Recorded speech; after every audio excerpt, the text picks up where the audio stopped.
CrackBerry.com. Good morning, everybody. It is super early. We're talking 8 a.m. EST. Well, I guess that's not that early, but it's 7 o'clock for me and I just got to my office. Huge news last night. Research in Motion has a new CEO in Thorsten Heins. We are on the call this morning to, listen into the conference call. It's going to take about 20 minutes, 30 minutes. Then we'll go into a CrackBerry podcast to follow up on the crazy news. This is massive change for RIM. So I'm going to phase out and let's listen into the call.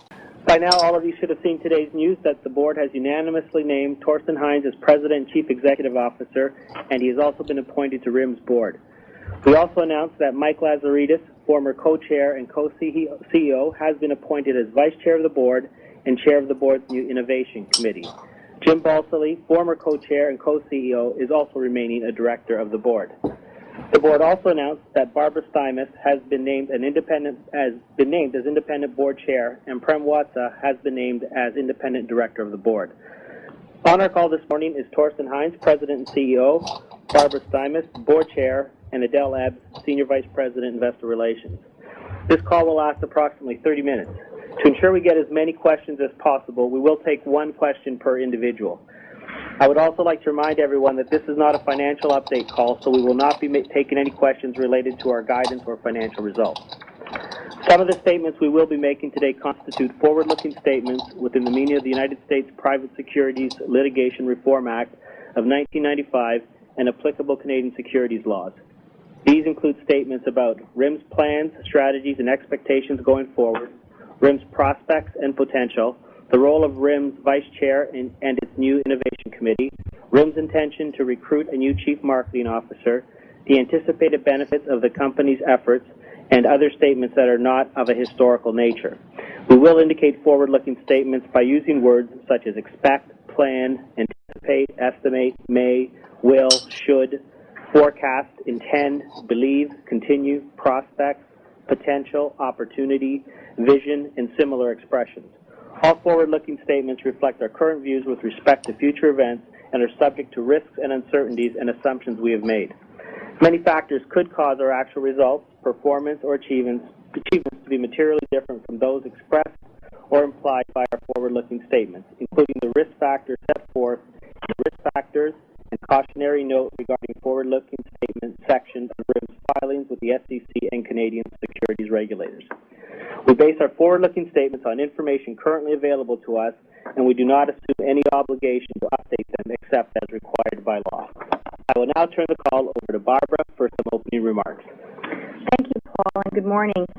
First, I want to express the board's respect and admiration to Mike and Jim for the steps they're taking to further position RIM for the future. Mike and Jim created RIM, they nurtured it, and in the process they not only built an iconic brand, but literally pioneered the smartphone industry. Under their leadership, RIM changed the way people communicate. It is still today one of the leading brands in the world.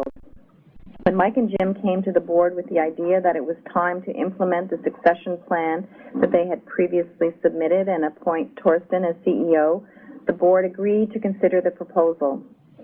And following its due diligence and based on its experience with Thorsten in increasing senior executive roles at the company over the past few years, the board unanimously agreed with their recommendation that Thorsten was the right person to lead RIM and to assume the role of President and CEO at this time. During Thorsten's tenure with RIM, he has served as Senior Vice President for Handheld Business Units and Hardware Engineering, Chief Operating Officer for Product Engineering and Hardware, and Chief Operating Officer for Product and Sales. In each role, he has done an outstanding job and made significant contributions to the company. The board unanimously believes that Thorsten possesses the capabilities, the organizational skills, and he has the passion and vision to effectively assume the reins from Mike and Jim.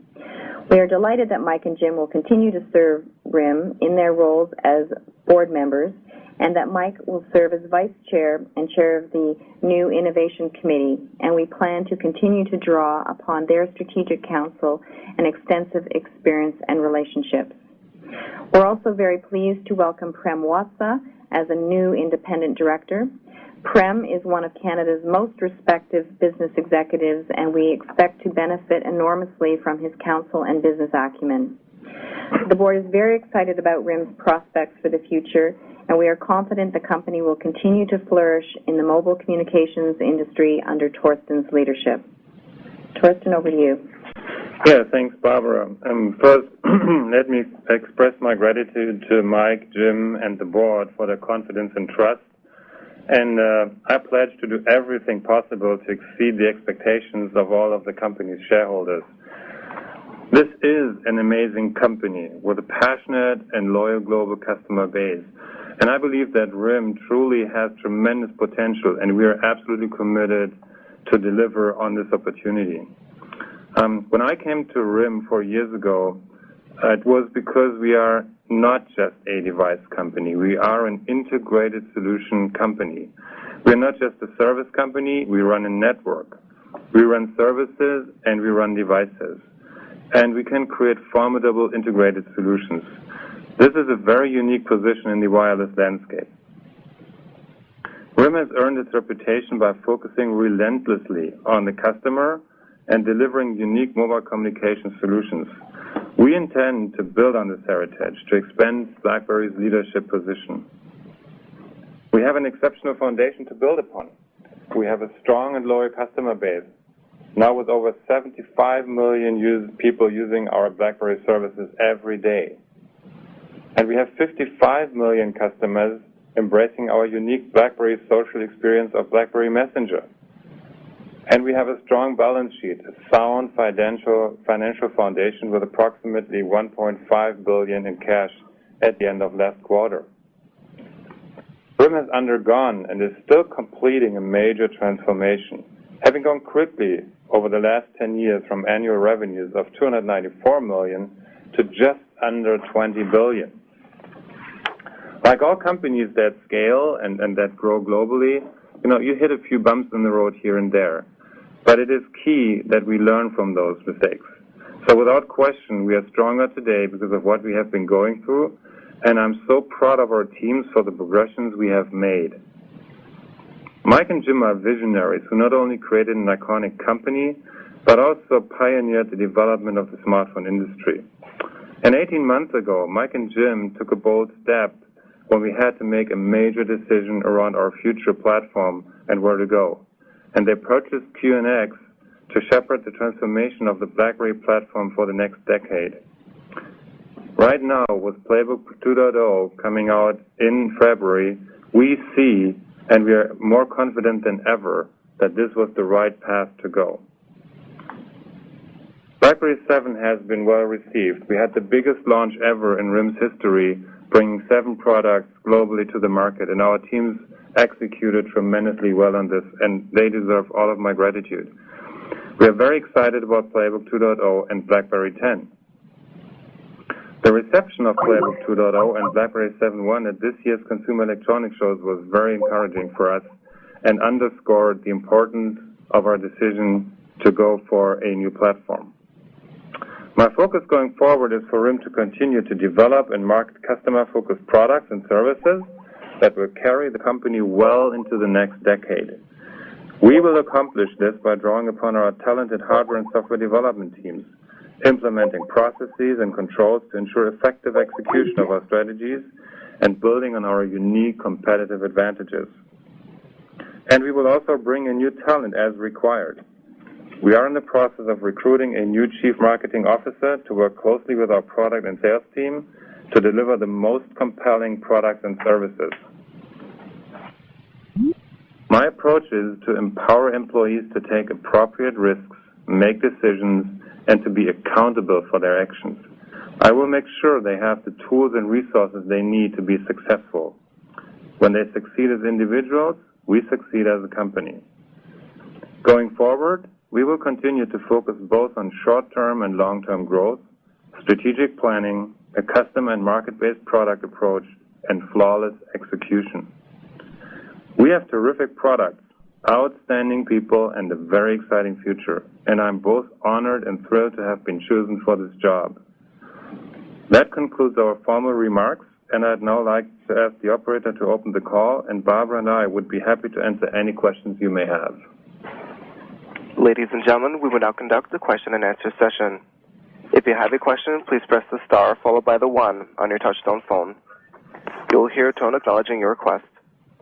Your questions will be pulled in our order they are received. Please ensure you lift the handset if you're using a speakerphone before pressing any keys.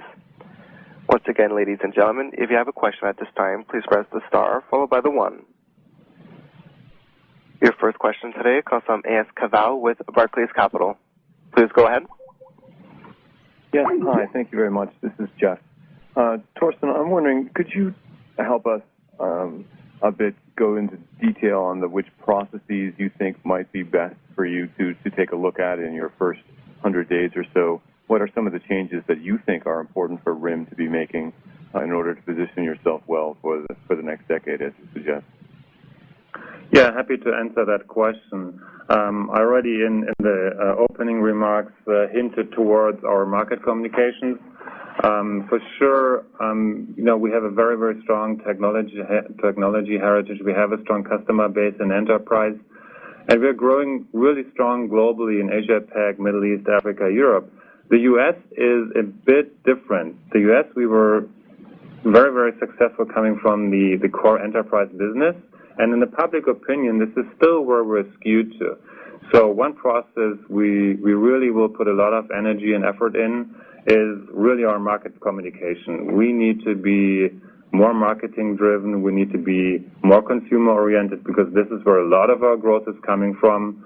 That is essential in the U.S. You see the first events around this with the Be Bold campaign that we just recently launched at New Year's Eve at the ABC show.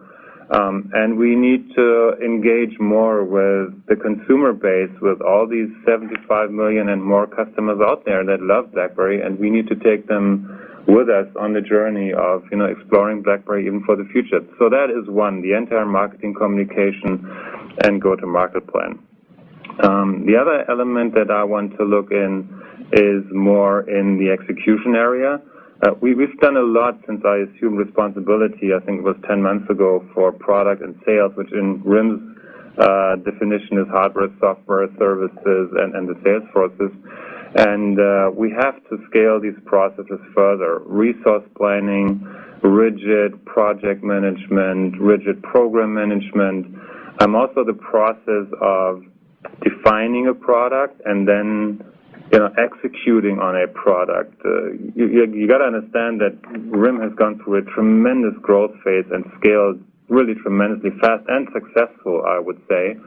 But we innovated while we were developing the product, and that needs to stop, right? We need to innovate, don't get me wrong, but we will do this now with much more emphasis on prototyping, concepting. We have great teams that can try stuff out. But when we say a product is defined and a product is a product, execution has to be really, really precise and decisively, and no churn in existing development programs. And I think if we execute on these two things, we will be doing even better in the future, and you will see, way better execution on RIM's side. You never are perfect. You always strive to get to perfection. But I'm pretty sure that this will, really help us a lot and help our customer base a lot. Great. Next question, please. Your next question today comes from Richard Kramer with Arete Research. Please go ahead. Hi, Thorsten. I just want to get your thoughts on, how are you doing? I just want to get your thoughts on the low end of the market. It seems that a lot of RIM's success in Asia and Europe has come from products like the 8520 scaling into very low price points. And what are your thoughts about RIM moving further down the price tiers to build on the market share you've gained in markets like Indonesia and India and others in APAC? Can you give us a sense of how you would tackle that low-end market? And then maybe if you could give some thoughts on the software transition that RIM's undergoing, what more do you think needs to be done to make sure that you get and complete ecosystem out in time for next autumn as planned? Okay, thanks for your question, Richard. So to go to you say low end, I call it the entry-level smartphone segment, because we have clearly defined where we play, and we play in the smartphone segment. That's it. We're not going to go feature phone. We're not going to go further down in terms of the feature set and capacities of phones. It's important to understand that there's still a lot of feature phone users out there, kind of different from market to market, but 50 to 60%. So there's a huge potential there that we can move from feature phones to smartphones. Now, do people jump from feature phones immediately to the top-notch high-end device? Probably not, because users actually don't like to be disrupted in their user experience. So you need to give them a good landing point that allows them to really experience the smartphone capabilities on a BlackBerry, but then they're in that segment, and part of our strategy is to be really strong on onboarding. That's how we call it internally. So really be a major player in the entry-level segment, because we want to create our installed base, and the number of users of BlackBerry services going from 50 to 75 million, I think speaks for itself. And yes, you're right. In some countries, the growth comes exactly from that segment. So the second step will be, Richard, to once we have successfully proven to those customers that BlackBerry is a great value proposition, we want to take them on to a journey to explore more and more powerful smartphones, and then go to BlackBerry 10 and move into the domain and sphere of mobile computing. So that's the strategy behind we call it BlackBerry for Everyone strategy. On the other elements, what more needs to get done? I talked about BlackBerry 10 being a whole new platform. BlackBerry 10 is not just a new OS. This has to be really, really clear. It's a whole new architecture. Starts actually from hardware, OS drivers, runtimes, applications, and to your point, also totally newly developed developer environment, right? So HTML5 native, Air, Flash, Cascade, and we get fantastic feedback from developers at our developer conference in the US, and we will go Asia Pac and Europe in the next 2 weeks. So that work is underway. So we are preparing for an upgrade of our ecosystem towards BlackBerry 10. And just to explain it also to you guys out there is on Playbook 2.0 and BlackBerry 10, we'll also have an Android player on it. So, we are also covering the long tail of applications. So people that just want a choice of, 500,000 apps or whatever that's out there, they can select from that. So we're very proud of that element in our product portfolio. And I think this will also kind of level base, the whole discussion around apps and how many apps you have. So very excited about this, and I think that is a very, very strong element of our strategy. Great. Thank you. Next question, operator. Your next question comes from Gus Papageorgiou with Scotia Capital. Please go ahead. Thanks. Thorsten, congratulations on your new role at Research in Motion. I just wanted to pick up from your last comment there. I spoke to you last year at one of RIM's conferences. At the time, you said that you thought that QNX would prove out to be the most important tech acquisition of the decade. So I'm just wondering, what is it in QNX that gives you confidence that you're going to be successful in transitioning to a new platform, that it's going to be successful in the market? I guess the criticism would be that it's kind of a Me Too OS that's just kind of catching up to where the leaders are. So what is it about QNX and BB10 that you think is going to differentiate the platform and convince users, especially in the United States, to come back to BlackBerry? Okay, so thanks for your question. First, let me address QNX a little bit here, because there seems to be a misunderstanding of it. QNX is not developing an OS. QNX is an existing OS, and it's actually used in various different industries. Power grids. Do you know that the Internet, all the core routers in the Internet with 32 multiprocessors actually run the QNX OS as their operating system? So it is a proven OS. And the beauty about the QNX OS is it's a microkernel OS. It's a multi-threaded OS. So what that allows us to do, and this is what you see on Playbook 2.0, it allows true multitasking. I mean, true multitasking. You can have many applications open at the same time, and you can really run them real time in parallel. plus all the other elements that are important for our enterprise customers like security, POSIX, certified, government certified. So OS, the QNX OS is not in a catch-up race. It is a extremely competitive OS as of today. And I think, frankly, I give big kudos to Mike Lazaridis for acquiring QNX and understanding how valuable this was. We did not take the time to develop our own OS or to go for a third-party system. We worked with the teams from QNX. It's a fantastic integration of both companies, and I have all confidence in that OS that is only a part of the new BlackBerry architecture, that this will carry us to where we need to be. And we see it. I mean, and you see it in automotive. QNX won the first award at CES for car integration, and that gives you another hint what we can do with BlackBerry 10. We can really go vertical. That's what QNX is already today. As I said, power grids, cars, automotive, and we can select based on BlackBerry 10 and QNX into which vertical industries do we want to go. Playbook is not a tablet only. Playbook is the first instantiation of a mobile computing platform. And that will allow us to address other business segments, other markets. So we're very, very excited about it, and I'm enthusiastic about it. That's great. Thank you. Next question, operator. Your next question comes from Tavis McCourt with Morgan Keegan. Please go ahead. Thanks for taking my question, and congratulations, Thorsten. I wonder if you could comment on the last RIM investor call. Jim talked about a lot of different strategic options that RIM was looking at the time. How much of that still exists under your leadership? Should we view any change to kind of the strategic options that that were talked about on the last call? Thanks. Not entirely clear what you're talking about. I assume it's about the licensing comments that were made. Is that correct? Correct, yeah. Yep. So my view on RIM is a very, very clear view.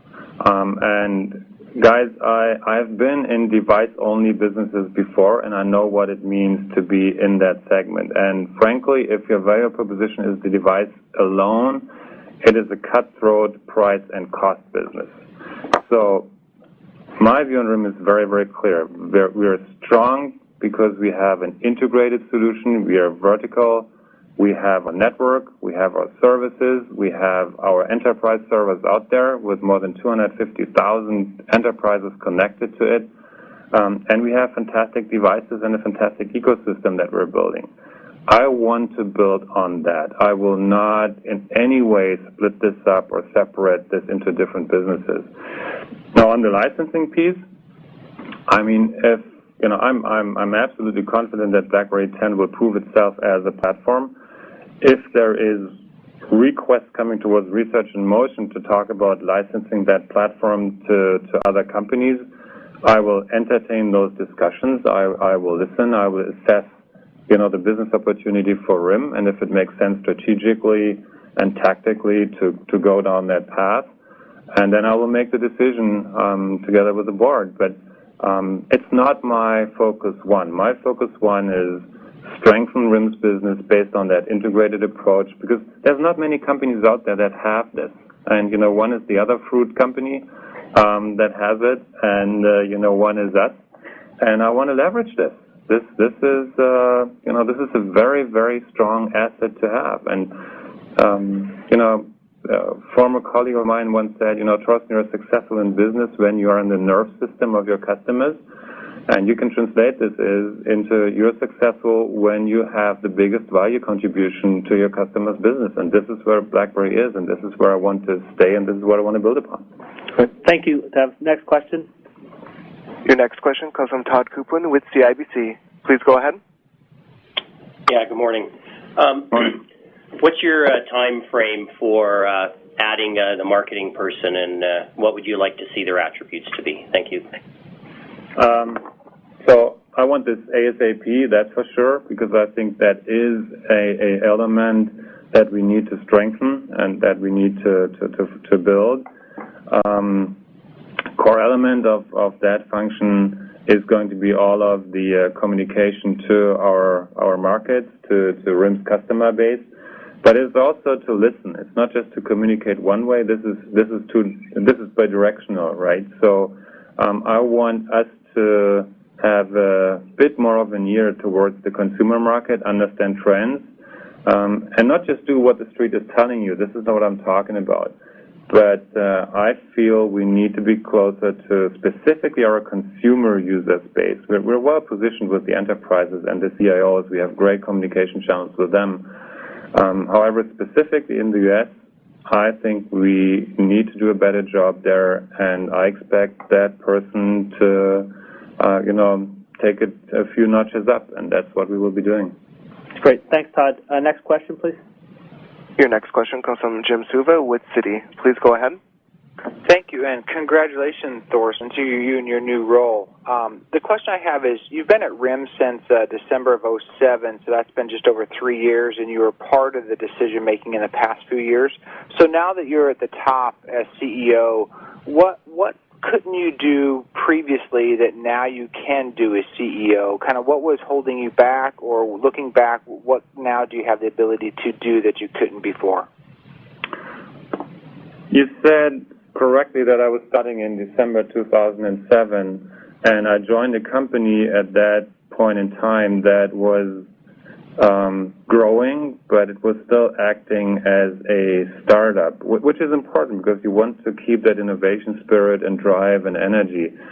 But startup processes and environments don't scale. I mean, this is every company that succeeded from startup to becoming a really successful global player goes through that phase.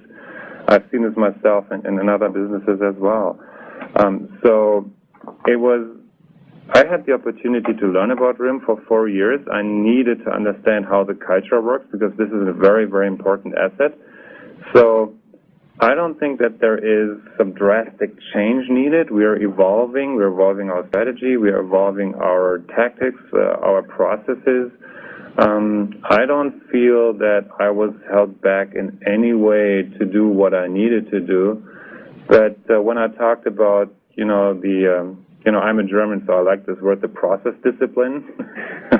I think that is something we need to get better at. But this is not a seismic change. This is scaling the company further, and we will continue to scale this company up. So one other element is, as I talked about it, we are and we will always be very, very technology driven because that is the heart of any high-tech company. I want us to focus more on consumer marketing. I have all support from the board in going down that path, and I think that is a major change for us, and that's part of my leadership activities that I'll take on the next month. That's great. Thank you. Congratulations. Thank you. Thanks, Jim. And sorry, that's good. We're going to have to conclude our call here today, but if there's any questions, please feel free to call anyone on the investor relations team, and we will be in. You'll probably see us over the next several weeks with perhaps get some more discussion in as well. Thank you. Thank you. Thank you. CrackBerry.com.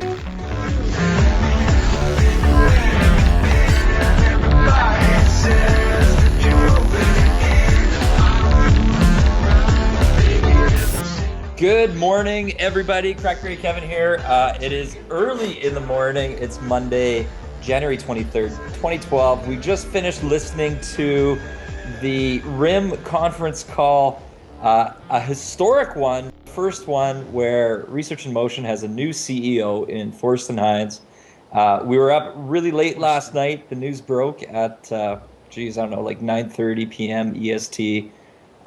Couple news agencies had access to some info in advance, so there were some articles going up.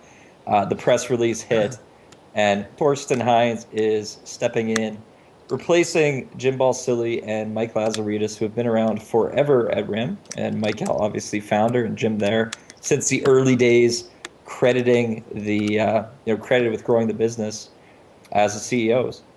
So massive news on the line today. We've got Chris Umiastowski. Yeah, I'm here. We've got Adam Zeiss.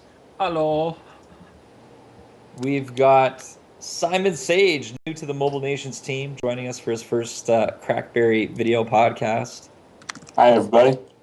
And I think in the comments to the live blog right now, we've got Blaze and we've got CrackBerry Joe and we've got everybody, but we can't fit everybody into the Skype window here. So that's okay. Chris, I want to start with you. This is probably the biggest news in a long, long time in RIM's history, correct? Oh, I mean, I really didn't expect to be reading about this last night. I honestly didn't think that we would see the CEO change this year, even though I think we all knew that it needed to happen. And, when I thought about it, after I saw the news that Thorsten took over, I realized if you're going to pick an inside guy for the job, he's definitely the right inside guy. I mean, of all the people at RIM, he's been there only 4 years. He's not part of that old boys club culture. And I think, he's seen them through their peak and then into the major decline that they've been seeing, at least on the stock, even though they've still been growing. So he is well acquainted with the major issues. And in terms of execution, I mean, he's been in an operations role, so he knows exactly what kind of execution challenges that they've seen, whether it be decision making or just not getting stuff done quick enough. So yeah, I think he's probably the right guy.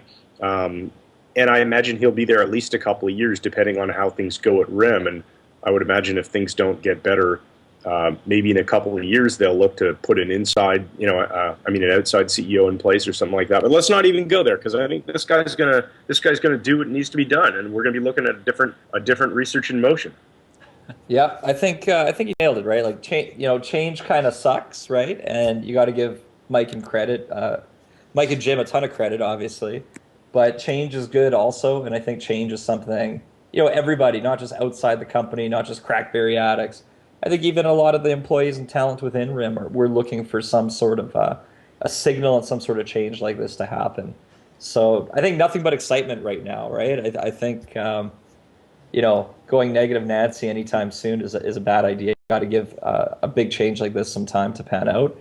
And listening to the call this morning, I like this guy. I mean, he's got it's a pretty big contrast to Mike and Jim. I don't know how to put it right now. I mean, what's really funny is he's actually older than Mike and Jim. He's, last night we were up till 3 a.m. kind of doing our reading of that. And, Thorsten is 54 years old, but he's got to be the youngest looking 54-year-old I've ever seen. Exactly. That was like my first thought when he first came on, because normally, you sit on these calls and they're like, we have Jim Balsillie, Mike Lazaridis, and, Jim comes on, he's like, hello, good morning, and he starts his thing, and like Thorsten came on this morning, he's like, hey guys, how's it going? This is what we're talking about. And it's like, he's like way more fun. It was just kind of, I laughed, I think, when he first started talking. It was just like, oh, because it's such a drastic change, but it's, it's pretty awesome. And he's got a bit of the Arnold Schwarzenegger accent. And, longtime CrackBerry listeners will know Arnold is my original hero in the world, In my basement are posters of Arnold, so I might hang one up at Thorsten now beside him. Oh, Kevin made convince him to say, I'll be back on the next call. No, and different, right? It seems like he's, put it into perspective too. CrackBerry went live in February 2007, so we've been around a little bit longer than Thorsten with Research in Motion. And I gotta say, he made the craziest, most insane move I've ever seen. So last night, Adam calls me at what time? 9:30 on the nose or something like that. 9:30, yeah. 9:28. And he's like, Kevin, are you there? Jim and Mike stepped down. There's a new CEO. And I was watching a movie on the couch. And then I run to the computer and, my girlfriend's there, her sister's there, we're watching a movie, drinking some wine. It wasn't exactly, I wasn't exactly working on that Sunday night. Run to the computer, start, holy crap, what's going on? Try to start working on a blog post. I threw up like one sentence. And all of a sudden my phone rings. It's a 519 area code. And I answer, and I mean, I haven't even fully read the press release yet. Like, the press release wasn't out yet, actually. I've barely read the first article that went up on the Globe. The press release didn't cross the wire for a few more minutes. And it was, Heidi from RIM, who's on the PR outreach side. And she's like, Kevin, oh, you answered good. She's like, I got somebody here who wants to talk to you. And then I'm like, okay, Thorsten? And then I'm talking to the new CEO of RIM. So something that we wanted to do for the last 5 years on CrackBerry, over 4 years on CrackBerry, we took care of within like 1 minute of having a new CEO, and it was amazing. It wasn't me bugging them to make the call happen. It was Thorsten who wanted to call us because he knew I wanted the job. So, just like two politicians running for the race and, congratulating the other one on the victory, he called to let me know he took the role of the ham sandwich and CrackBerry Kevin. So now, just to clarify, a lot of people don't know in the past Kevin's had a no CEO policy when we go to shows and stuff like that. We really weren't allowed to talk to the CEOs. We've broken quite a bit. I actually got suckered into talking to Jim at I think the Playbook launch party, and we've had a couple of the other writers have taken pictures with them and stuff. But Kevin's had a strict policy because he never wanted to talk to them. So I'm assuming now that no CEO policy is kind of off the table. It's not that I've never wanted to talk to them. It's that I've always wanted to talk to them in a good manner. I've never wanted to, cornering them at parties or something is not them wanting to talk to us. So it's more like I've always wanted them to talk to us. So therefore, by definition, I don't want us running up and talking to them and bugging them and being annoying. So now you got that out of the way. So I assume that one's off the table. So they're off the table. I was kind of in La La Land, and again, I had two glasses of wine before this all happened. So I was like, woo. But pretty awesome. I mean, it was like, when can you come back to Waterloo? And I'm like, I could be there tomorrow. Come visit whenever you want me. I could be there tomorrow. But Thorsten's going to be at DevCon Europe, and I'm going to be there too. So we'll see. We might have a sit down before then, or worst case, once we're over there. But I mean, what a change, and what an awesome way to get us all excited. Like, just reading the comments on the blog posts and everything in the forum since last night. I mean, when your core enthusiast community starts to lose a little faith. And I mean, we've persevered pretty good through the last 18 months of, negative news and not too much to be excited about. What a move for a new CEO to make, right? He just got the whole community engaged like that, right? 2 minutes. And awesome. So I'm super excited. Wish him nothing but the best. And I think we'll follow up today with about 10 minutes of time with him to ask him some questions. So we'll see what happens. It was he actually said on the call, he's like, Kevin, I got time for 2 quick questions. And I was like, so I fell apart, right? He put me on the spot, which is pretty funny. So we're going to follow up with good questions. But pulling it back now, you can tell I'm still excited. Chris, I want to talk about the options here. So obviously I was an option for chairman or CEO, didn't pan out. The 2 other options were, somebody internal, which you touched on. And then the other option is, find some rock star CEO, which I don't even know who that is these days out there. I mean, I guess they exist, though. But they went with the promoting somebody internally route. And, I mean, I'm with you. I think that made a lot of sense. I'm not sure that bringing some other hotshot, again, I don't even have a name that comes to mind as who that would have been right now, would be the way to take RIM to the next level. You have a huge company. You've got a lot of culture that's established. You have a lot of stuff that's already in progress. Like RIM kind of ended up where they are now in this sort of tougher predicament by not, flipping the switch on a new strategy soon enough. QNX and TAT, that was kind of the signal of a new RIM. And I think everybody agrees those were a lot of good decisions.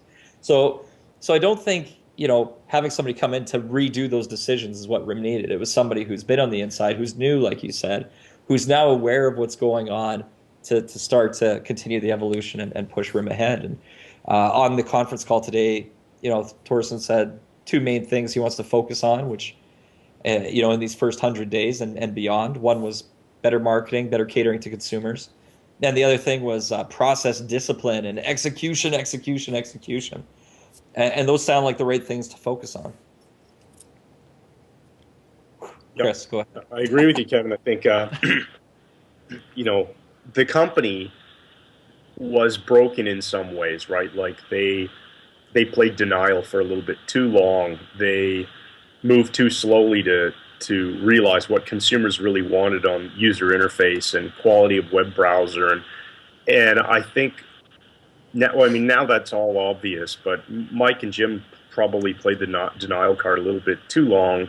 And, Mike has never been the guy who has adopted things that consumers wanted very quickly. And when RIM was an enterprise-focused company, and I mean that in terms of financial metrics, then it was okay. But now RIM is a consumer-focused company in terms of its revenue generation, and you just cannot afford to be too slow to adopt the things that consumers want. And I think it's probably a good idea to have him not in control of the products that the company launches anymore. And Thorsten, he's a products guy, and I think that they'll probably be a little bit more speedy in adopting what the consumers are expecting. And in terms of marketing, I mean, we all know, and I think everyone here pretty much agrees, Jim should not have been the CMO. I mean, him taking on that hat, I think he had some disagreements with Keith Party. Keith left. I would have much rather seen Keith stay on at the company, but it didn't happen. Jim took over that role. And just to clarify there, Keith was from Coca-Cola formerly, correct? Coca-Cola, yeah, he was their chief marketing officer for a while. And, when Keith left, I was surprised, like, what's going on here? And when you start digging into it and hearing people internally talk about the disagreements that happened between Keith and the other executive team members, I mean, I don't really care about it. It's all in the past. It's done. But Jim was not the right guy to be the marketing head. So now that Thorsten has come out right and say we're recruiting a new chief marketing officer, I think that is a very important change that the company needed to make, and I'm really glad to see them doing it. Now, one thing that we've had this debate before on podcasts, but when it comes to marketing, I think everybody's in agreement that you can't just throw a bunch of good commercials at BlackBerry 7 right now and hope that's going to win back consumer mind share in the U.S. I think it's about having a great product to be advertising. The quickest way to kill a company, in my opinion, is to throw a lot of marketing dollars at a, let's say a half-baked or half-assed product. And I'm not saying that's BlackBerry, but I'm saying BlackBerry 7 app ecosystem and experience right now in comparison to the other platforms is lagging, right? So trying to convince other people otherwise isn't going to be the first step. But I think part of the thing here too is a new marketing officer isn't just about commercials, right? It's also about embracing what consumers want and bringing that more so into the product side of things. And I think that's going to help, right? Having somebody really, here, Thorsten said today, we got to focus on what consumers want more and more. That's where a lot of the growth is. At the same time, he said, you get the impression he's not going to abandon what RIM's killed on over the years, which is catering to enterprise and solving people's problems in those different verticals. Yeah, you guys remember when Keith joined as the CMO, they had the I can't remember what was the campaign called, but it was all these commercials around BBM, and they were very very driven at connecting emotionally with customers around love what you do.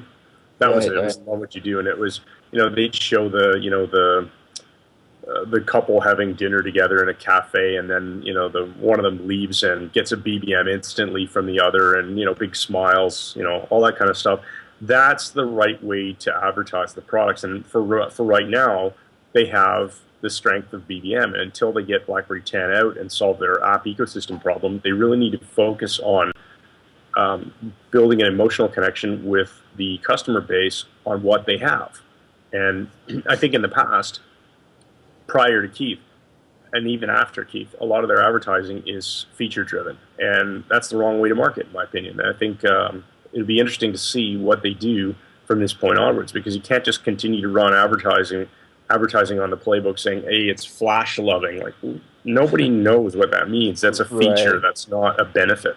And they really need to be focusing on, telling a better story with what they have right now. So I agree with you, Kevin. I've kind of said that all along. Like, it's, I've never been a huge fan of their commercials. Like, certain ones are great, but just all their commercials, like you said, they're kind of obscure, and like, they're not terrible commercials, but watching TV last night, I saw a commercial for the Droid Razr Max, I think, and the commercial was completely about the battery life. It was all about just how long the battery lasts and this and that, and it was good because it was, that's what consumers want. They want a phone that's going to last them, 10, 11 hours all day, whatever it is. But I think RIM has never been great at targeting these commercials. I think one of my favorites still there was I think it was the Pearl, maybe, I don't know if it was the 9100 or whatever. It was at DevCon or BlackBerry World, but it was this commercial that was targeted to women, but it was, just the Pearl and the purse, and the girl took it out running and this and that, but it was like one of the first commercials that made me, just kind of think that it was kind of going in a different direction. And like I said, it wasn't the greatest commercial, but it was, something different. So I think they definitely need to kind of break away from, all these BBM commercials and, the night bikes and stuff like that, because it's not selling the phone. Sure, people can communicate and they can, make BBM groups and stuff, but there's way more beyond that. And they started their whole, they highlighted the super apps a while back, and I thought it was kind of going in the right direction where they were going to branch out, into more app oriented ads and stuff, but it never kind of made it. So I think, that's always been a big thing for me, just kind of the marketing and the, the advertisement more so than anything, because they're doing these huge things like sponsoring the, the New Year's Eve stuff and things like that. And there's, no giant ads that are kind of making an impact. So, So I wonder if another thing Thorsten can do is maybe dilute the power that the legal team seems to have over at RIM, because they seem to be getting in the way of a lot of progress, and I wonder if that will change now. I mean, I don't know if it's true or not, but I've heard stories that the reason Skype doesn't exist on BlackBerry is because of, legal catch-ups that they just haven't resolved. I don't know if, Kevin, if you know what the real story is there, but I would love to see them plug some of those holes. Like, where's Netflix? Where's Skype? Yeah, absolutely. I think one of the issues right now is, it has to do with RIM's position in the market. So these companies who are, the big app developers, or the big services online, they're in the position of power right now. They're on the other platforms. RIM wants them on the platform. So it's not just a matter of those companies, porting it over for growth, because those companies are saying, well, look, the volume's not there. We can't make this work on BlackBerry 7. And right now, BlackBerry 10, it's only the playbook. It's not a lot of units. So we're not going to invest in this platform until we have millions or tens of millions of devices in people's hands. So it comes down to RIM having to work with these companies to, quote, convince them or grease their palms, make them happy. So they put the apps on the platform right now. And I think that's a lot of the dealing that's taking time. I think Skype could be there. I think, Angry Birds could have been there a year ago, right? It probably took them 10 minutes to port it over to the playbook and to the QNX platform. But it's more so about, what's Rovio getting out of it to make this happen, since, RIM wants it so bad. And, that's partially legal, partially negotiations, and partially trying to get momentum on your side, too. One of the things we talked about with Alex Saunders at the RIM's VP of Developer Relations at CES last week was some of the momentum RIM's getting, where once EA put their games onto the playbook, all of a sudden you start to see other mobile gaming companies put theirs on, because it's not just in the space RIM versus Android versus Apple. It's also all these app companies versus each other in that ecosystem. So once RIM gets some momentum, you should see other apps. This process will move a lot quicker. It'll accelerate. Because it's not just RIM convincing people. It's those companies needing to get there. That's a really good point you bring in about that snowball effect that happens. Because if you remember, years ago, RIM only had a few carriers, right? I mean, they had the Canadian carriers, they had the major North American carriers. But I mean, it was a huge deal when they announced that, BlackBerry was going to be on Sprint, or even before then, Nextel. When RIM announced that they had a contract to build Nextel BlackBerries. And then they'd launch, in a new geography, and there would be like one carrier in some new European country that they would launch with. And it would always start slowly, but once you had one carrier in a country, the door was cracked open, and it just snowballed from there. And now you basically can't find major carrier that doesn't carry BlackBerry. And I wonder if the same thing's going to happen on the app ecosystem front, and I hope so. I mean, it actually makes a lot of sense. It's the first time I've thought about it. I hope it does too, and I think RIM knows when BlackBerry 10 phones hit the market, they need to have the apps people want. They may not have every little tiny kind of whatever app, but they need to have all the major stuff and more. So they're working towards that, obviously. I'm going to shift gears right now and talk to Simon, though, because Simon, we've first CrackBerry podcast, we made you just listen so you can see how bad a job we do at these. You know, I don't want you to, I don't want you to jump over us too much with real quality input. But what do you think here? You know, if you were, well, I mean, a couple things. What's your reactions, and what would you like to see Thorsten do in his first 100 days, and what would you ask him? You know, today. What are your questions for him? It's interesting because like the big line for this whole management shuffle has been that RIM doesn't need to change strategy, and I think that that's something that a lot of shareholders and a lot of consumers have been looking for, like something crazy dramatic, like BlackBerry adopting Android. Those of us who use BlackBerry day to day, that's not going to happen, and it's kind of reassuring to hear Thorsten say that we just have to keep doing what we're doing, but do it better. So, I mean, he seems to be really emphasizing on improving the internal processes, making sure that they can get these phones out faster, which I think is really just the big thing. You know, by the time BlackBerry smartphones get out to market, they're already outdated in terms of specs, at least. And improving the marketing is kind of his second big push, which I think is like the other half of the puzzle there. So. I think if he tackles those two things, RIM will already be in a much better position. Agreed. I think the other thing to touch upon also is, you know, this is going to take time. We've talked about this before on podcasts also, where, you know, right now the way I look at RIM is they need to keep the, you know, BlackBerry 7 is the cash cow that they need to really, really milk for as long as they can over the next, you know, 6 months, 9 months, etc. And that's the revenue engine they need to keep going. Playbook in the meantime will send a little bit of money, but I think hasn't been profitable probably for the company. So it's all about getting BlackBerry 7 sales in the meantime, at least enough to keep the cash coming in, while they really execute on BlackBerry 10 and the next generation of phones, which win back that top tier kind of consumer mindshare. Yeah, I think it was great on the call too that he basically ruled out the possibility of splitting up RIM into two companies, which was another thing that shareholders were kind of clamoring for. So I think that he's going to be staying very true to the direction that Mike and Jim have already set up.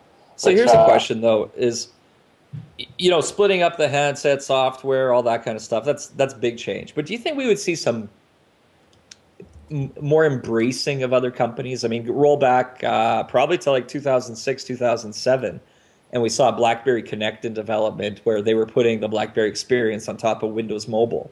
You know, do you think, so RIM's not going to switch to Android for their OS or anything, but could you see them putting BBM out there on Android devices or anything to that extent? I hope so. You know, that's definitely something that I've been kind of clamoring for, because I spend most of my time on Google Talk because not all of my friends own a BlackBerry, so that kind of rules it out. Now, how RIM would be able to do that and still make money is another issue, because a lot of people, especially younger kids, they get BlackBerries solely for BBM, right? Like that is a selling point for the devices. Sure. But if that were available on Android, I don't know how much RIM would need to charge for something like that. Would they make it a subscription-based service? Would they do it a one-time fee? Would that be enough to counteract the loss of losing exclusivity of BBM on smartphones? I don't know. But I think people would see a lot more value in BBM if it was on other platforms. I think they would get BlackBerry better if they had a chance to see it out in the wild a little bit more often.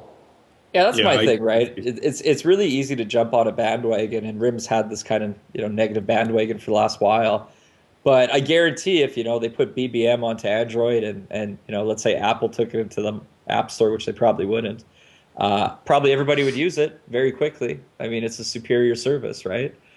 So at least you get some positivity back there, and when RIM delivers that awesome hardware and you know, plugs the app gap and everything else, it becomes a lot easier, I think, to get people back buying a BlackBerry for their next device. But yeah, I don't know. Interesting. I think if RIM really believes that it can have a very, very competitive OS and solid hardware, and that it can be an A player in this market, then what's it afraid of? You know, what are they afraid of? They should be putting BBM on other platforms.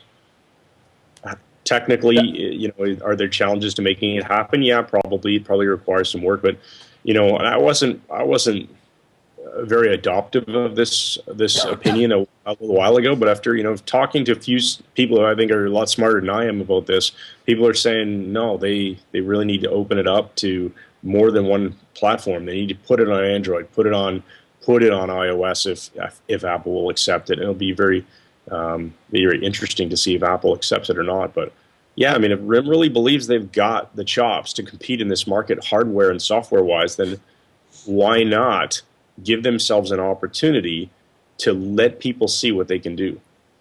I feel like I don't know. Maybe I'm the only one that's not really sold on the cross-platform BBM thing. But I see all these other cross-platform messengers that nobody can ever just settle on just one. So I don't know if it's like a big deal maker that if BBM were to end up on Android or iOS, because you obviously have all your BlackBerry friends, and then in my head the ones that decide to convert to Android or iOS, to use the device but still have the BBM, they're going to have it there. But I think when you have WhatsApp and Ping Chat and all this other stuff, like I don't think it's the biggest news to have BlackBerry Messenger be cross-platform. Like I don't think that's. But okay, so here's where I would look at it. Here's my analogy.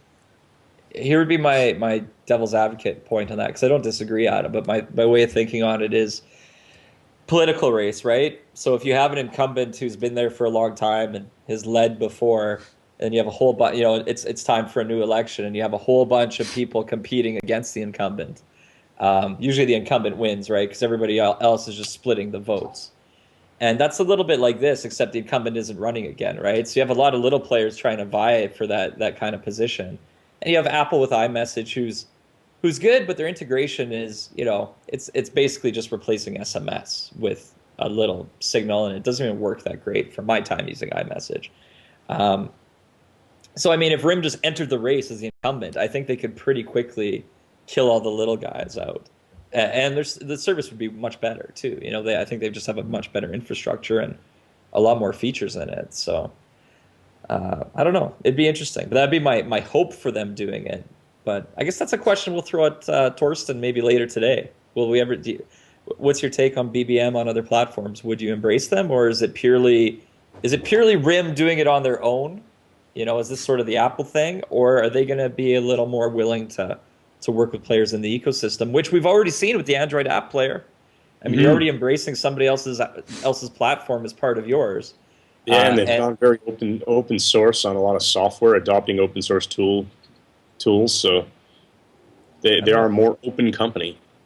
Yeah, but I mean, RIM has already gone on record a couple of times saying that they aren't working on BBM for other platforms, even though there have been rumors floating around about it for a while. Well, but we got a new CEO. Anything's fair game. Simon, we got a phone call in 3 minutes having a new CEO. They're listening. So. You got to imagine that they'd be silly not to at least have a skunkworks project, to port it to Android. Yeah. No, I'm sure there's got to be there's probably somebody who just did it for probably fun. An intern, right, Kevin? Yeah, an intern probably. Hey, it was an intern who invented BBM, right? Exactly. Gary Clausen, RIM hero #1. So I don't know how much time we have left on this, but do you guys want to talk at all about what other executive changes we might see? Yeah, I think especially if you have a take on it, because I'm just starting to think about it now, but usually when you get a change like this, there's going to be the executives who are kind of Jim's boys or Mike's boys or girls in the case, and with Jim and Mike out of an executive role, it's entirely possible that if there were disagreements on what was going on internally, you could see some of those people who were aligned with Jim or Mike stepping down. But I think there's already been so much change at the mid-management level, i.e. not the C-level guys. I'm not sure what's really left. So I was more opening the door to see if you had any thoughts. I don't have any concrete views on it at this point. What's is Dan Dodge CTO, or that's still David Yaw, or what's the way that's shaking out currently? I think officially, based on title, David Yaw is still the CTO, but I think in terms of reality inside of the company, David Yaw is running a much smaller organization, and Dan Dodge is really the guy. So I mean, we might see that become more official, right? And see some things change there. I'd like to see, I mean, I guess one of my questions is, as much as executive change at those levels is, and it's one of my questions for Thorsten is going to be, how do you stop the bleeding of talent? Because we've already seen over these last 6 months, 9 months, a ton of who I think is RIM's good talent leave. And I think it's the case where, those are the first people to leave a company that's maybe in a troubled position, right? The people who don't leave are maybe the ones who, don't think they can go someplace easily or better. So how do you stop the bleeding of your best talent is one key thing. And maybe that's where some of this reorg will come into it, and also attracting new talent. I mean, one of the things RIM has always had is a lot of people in Waterloo, which is a good thing and also a bad thing. And focusing on consumers, focusing on going next level. I think RIM needs to get some new people in there, not necessarily to replace people, but to at least add some input. We need some Silicon Valley people. We need some California hipsters in there throwing things into the mix. But I'm not sure what else will change right away, right? We've already seen a lot of changes the past while. I mean, again, like Alex Saunders, the whole VP DevRel team getting kind of rebuilt under the QNX side versus the BlackBerry OS side. And part of that was because of a lot of departures also. That's one big change. I mean, I don't know what's going to happen with I mean, there's still 15,000, 16,000 employees, and the QNX team has about under 1,000, and the future is BlackBerry 10, which is built on QNX. So you're going to see a lot of changes regardless happening as the platform evolves, and I think Thorsten will probably put in the org structure that best works to that change, seeing it happen fast. Yeah, the other change, I don't know if there's going to be a change or not, but we all remember the big BlackBerry outage that happened not too long ago, and I think there were a lot of questions, and fair questions, being asked about who's leading the infrastructure team, and there's always a possibility of some changes there. We don't know what the range of opinions is inside of the executive team, and now that there's been a change at the top, you never know what's going to happen. But to me, it just doesn't necessarily make sense to have someone with a very telecom-ish background, like AT&T specifically, running a very cloud data-centric organization, that is engineered around legacy technology, quite frankly. I mean, RIM isn't a modern cloud computing organization as maybe it should be. And now that we're seeing RIM pursue things like ActiveSync for email delivery, kind of raises a question as to whether the relay function of the NOC is going to continue to be very, very important or not. Or is the NOC going to serve a different type of role, like application hosting, background, email setup, additional security layers, stuff like that, right, Kevin? So maybe there's a change to be happening on the infrastructure side. So I'm trying to pull up an email quick because, you did a great article. What day did we put that live? On Friday? Kind of going into ActiveSync and what it means, from even a stock perspective. And following that article, I had some good follow-up with, well, I won't get into who, but basically explaining exactly how ActiveSync is working and what's changed here. So perfect time to talk about it. Yeah, let's talk about this. So I'm gonna kind of crib from some notes here I took, and you can just see that it makes sense. Okay, so Chris's blog post kind of misses on it. Cluely kind of touches on it. So the playbook does have a pin, and it does connect to Bez through the NOC. The only difference is it doesn't use the desktop CMIME protocol, which both establishes the secure connection and transfers the email. In the case of the playbook, the secure connection will be made with the MDS connection, and then ActiveSync will run over MDS, just like a corporate app would run over MDS. The CMIME protocol was the first protocol ever written and can only handle one Bez connection per user. So if you already have a BlackBerry connected through Bez, the Bez would get confused if you tried to match the same user to a different PIN. This is hard-coded into Bez, which is not a good thing. RIM can't change this. So they had to go with a completely different protocol. RIM doesn't really want to admit that you can't have one user with two pins. You'd think it should be a kind of simple software change, but they can't. It's literally buried under 10 years of Yeah, it's of sort of code. like in the DNA. It's in the DNA. So basically, when we've talked before about, we figured BlackBerry ID is getting reworked to be able to map multiple pins to a user. I mean, that is kind of the case that's happening, but that doesn't actually help with BES connectivity, which is one user to one pin, and BES just can't work around that. So with BlackBerry 10, this all goes away. They just establish an MDS connection, which gives you the secure connection behind the firewall. Then they use AS to get to Exchange. And, to be honest, it's a pretty good solution. AS is more robust. ActiveSync's more robust than BlackBerry email protocol and replaces calendar and contact protocols as well. So do they even need the BES down the road then, or does Mobile Fusion replace BES in a world of pure BlackBerry 10? So that's just it, right? The next step would be to get the ability to use ActiveSync without the BES.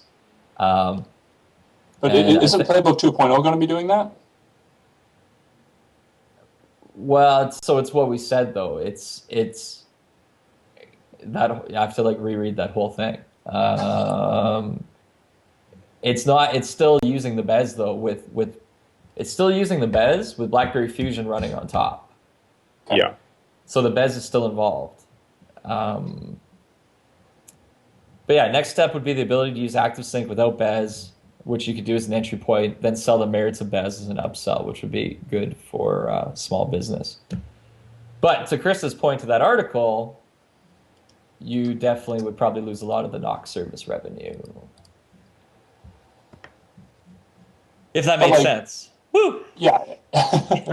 But Chris, in your piece, you said that the service revenue for RIM accounts for about 20% of their revenue, right?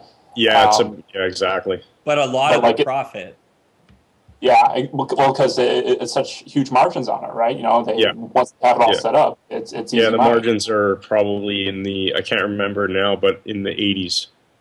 Jeez. So, what else could RIM do in order to make up for that lost revenue? Well, I don't think they're just going to lose. It's not going to be the kind of thing that just turns off, but you never know if sometimes these illogical things that happen might be reasons for carriers to engage in more pricing discussions. But you got to remember, RIM is providing BBM through the NOC, and I don't think that's not being done over ActiveSync, all the video chat stuff, etc.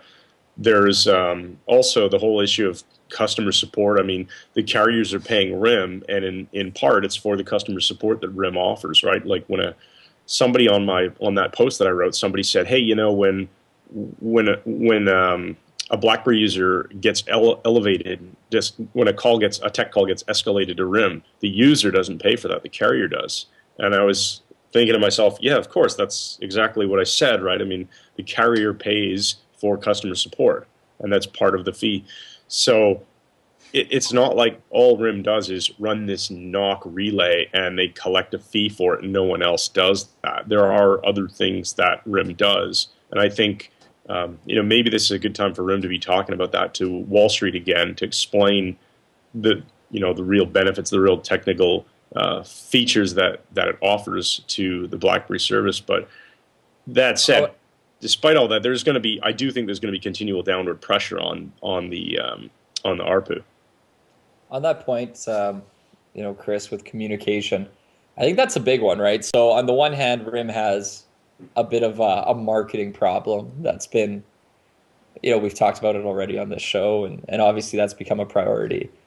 But a marketing problem is kind of saying, that's getting people to buy product, right? That's a device thing. But I think one thing RIM has is a bit of a messaging problem, and that's got to be one of Thorsten's first things, is getting the messaging straight to everybody out there, the Wall Street tech media, guys like us, right? We should have a very, very clear understanding of all of RIM's benefits. What is the benefit of the NOC and all these things? And we get it in bits and bytes, but it's still not as clear to a lot of people as it should be.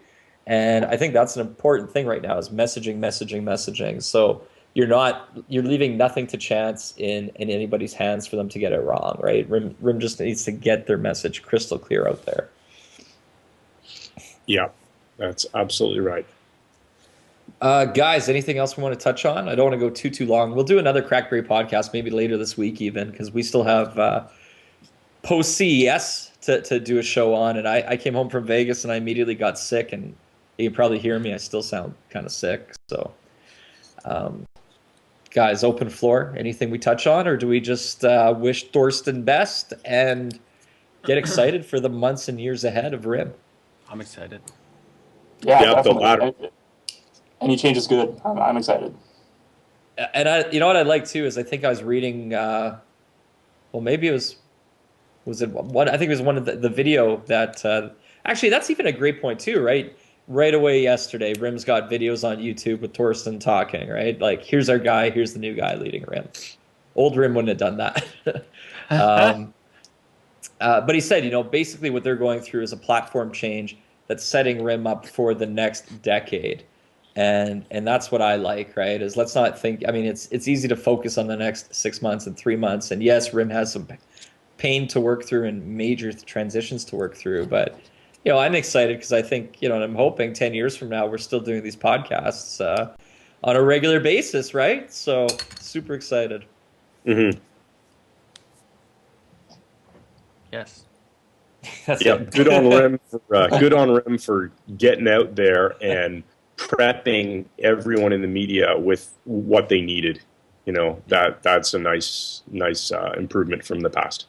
And one thing I want to touch on too, and I was talking about it with Marcus last night briefly when we were up late, is so we're focusing on the new, obviously, but if you are Mike and Jim and you're stepping down, how do you look at it? Because I personally, I wouldn't look at them as a failure at all, right? I think this is look at what they've accomplished in the past 20 years. Look at what they've done. I'm sure their bank accounts reflect nobody would argue that from that standpoint that they're more than successful. And I don't know if people are expected to run companies forever and ever and ever, right? Like, it makes sense that, and especially with Mike, leading the QNX acquisition and that, set things up for that next years. And we just went off the air, I think, but we'll keep recording. So maybe the timing is good. Maybe it could have been a year sooner or something like that. But I think they can walk away with their heads held very high. And, they're still going to be involved, which is also a good thing, I think. That's a question I think that needs to be addressed also. And I've seen some articles to that point already is, okay, if Mike and Jim are still around just in a not as active capacity, does that mean Thorsten's really running the show, or is Thorsten there but still answering to Mike and Jim? And, I think it really depends on the circumstances of Mike and Jim leaving. From the conference call, they were talking as if it was Mike and Jim who came forward with the whole succession plan, that it was their decision, it was their move. Mike and Jim weren't necessarily kicked out. I would say for PR's sake, they would want to make it clear. It's like, no, Mike and Jim are totally cool with this, but we haven't heard too much from them in any of these new statements or press releases, right? I mean, they weren't on the conference call. I would have really liked to hear their thoughts personally on the whole new direction and everything. And it's got to be tough, though. Like, it's got to be so tough. Yeah. It reminds me of a few years ago. It didn't turn out well, but Bill Owens, who was the CEO of Nortel, he stepped down, and they put in a guy named Mike Zavarovsky, Mike Z. This was big Canadian news for a long time, and Bill Owens, the outgoing CEO, he choked up and he almost got teary in the press conference where they announced it. But at least he was there, and he was able to explain, why he felt that there should be a new CEO in place. And I agree with you, Simon. It would have been nice if Mike and Jim had been on the call, maybe to even hand the reins over to Thorsten or something like that. But you're right, too. At the board level, if they're on the board and technically the board is the boss of the CEO, right? So right. They are still the boss. So should I still be running to get on the board? Is that's the question? Sure, why not? Here? Absolutely. All right. You can be in the running now. You can be co-CEOs with Thorsten. I'll see if I can. Well, no, I don't need to be co-CEO because we got Mobile Nations to kick some serious butt on here. But maybe we could. There's another thing that I found consultant. interesting. Maybe I could just be an independent consultant and Maybe I could get paid for that. Jeez, that'd be awesome. No. Chaos. So in the press release, Lazaridis says that he's going to be buying $50 million worth of stock, and I didn't see anything saying that Jim was buying stock. So right. I think that says something too. But I think Jim always has a little more than Mike, right, in terms of stock. Whenever I see they're both at 5%. Are they the exact same level? They're pretty close. Okay. I was thinking to some of those like net worth things that are done, Canada's richest people, and I always thought Jim was slightly ahead. Maybe not. Though. Yeah. I kind of looked at it just more of an indicator of commitment to the company, and if Mike is going to be there, putting more money into his investment in RIM, and Jim is not, then maybe Jim is not planning on sticking around, and Mike is. I wouldn't mind if Mike threw, $5 million our way. I think we could do a lot with it too. Sure. Are they still only making $1? Oh, that's a good. Well, yeah. Well, their CEO salaries will be gone, so now they're good. No wonder they made that gesture. They're they just got a huge raise. Now they get director pay. Yeah, crazy. Which I'm non-executive director pay. Well, let's wind it down, guys. I think if you haven't seen it yet, we have a ton of coverage on CrackBerry. We need a good hashtag for this transition. I don't know if it's Rimpire Strikes Back or if we should come up with something more on cue just for this. The mighty hammer Return of the Heins. The mighty hammer. Oh, that's going to be our doodle this week. So something ketchup related, maybe. Yeah. Well, no, it doesn't work because it's Thorsten, right? It's not Thorsten. But it's spelled Thorsten. Right? Yeah, that's true. When you write it, it'll look okay. Yeah, when you write it, it'll look perfect. The other thing, too, a lot of people are going to spell that name wrong and say it wrong. So, Thorsten Heins, and it's Thorsten. There's no I in there. It's not Thorstein. It's the EI in Heinz that screws people up, and they throw the extra I in Thorsten. Yeah, it's a tricky name to spell, but I like it. I wonder if he's on Twitter. Adam, let's look this up. Yes, sir. Well, if he's not, we'll get him on. Let's get him on, yeah. We got him some followers. Stephen Elop's on Twitter, right?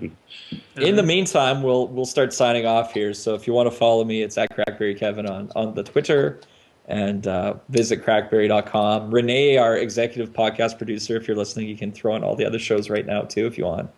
You can go to mobilenations.com/shows, and you can find the crackberry.com podcast, Android Central, iPhone and iPad Live, Stock Talk with Chris, and a bevy of other shows, including Girls Gone Gadgets, Super Functional Zenitech, and everything you could possibly love about mobile.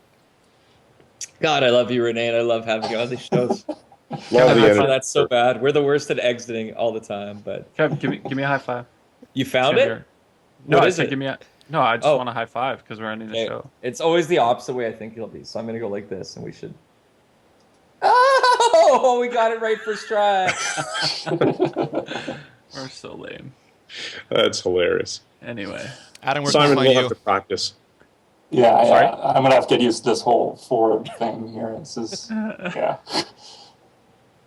All right, so I'll sign off. Chris Umiastowski. You can find me, C. Umiastowski, on Twitter or chrisumiastowski.com. Sorry, I jumped in there to sign off, and we cut to Adam. But anyway, there you go. I'm gone. Bye. Now we'll go to Adam. My name is Adam Zeiss. A Zeiss on Twitter, about me /Adam, CrackBerry, all that good stuff. Thanks. Bye. Simon Sage. I'm Simon Sage. I write for all the Mobile Nation sites. You can find me on iMore, Android Central, and here on CrackBerry. You can follow me on Twitter at twitter.com/SimonSage. And that's it for this show, everybody. I think maybe we'll be following up like crazy. Our podcasts over the next 100 days will be at a new frequency level we've never done before. But they'll be at an iMore level. Yeah, exactly. It'll be at an iMore level. Sure. We're going to keep up with you, Renee, I promise. Lots coming up, though. I'll be off to DevCon Europe in a couple weeks, and we'll see what happens there news-wise, interview-wise. Hopefully we'll get some sit-down time with Thorsten Heins. And I don't know. I'm super excited. It's there's challenges, but I think there's all we needed was a little bit of change, and the excitement's back. We're going to get this done. So BlackBerry for life, everybody. Kevin out.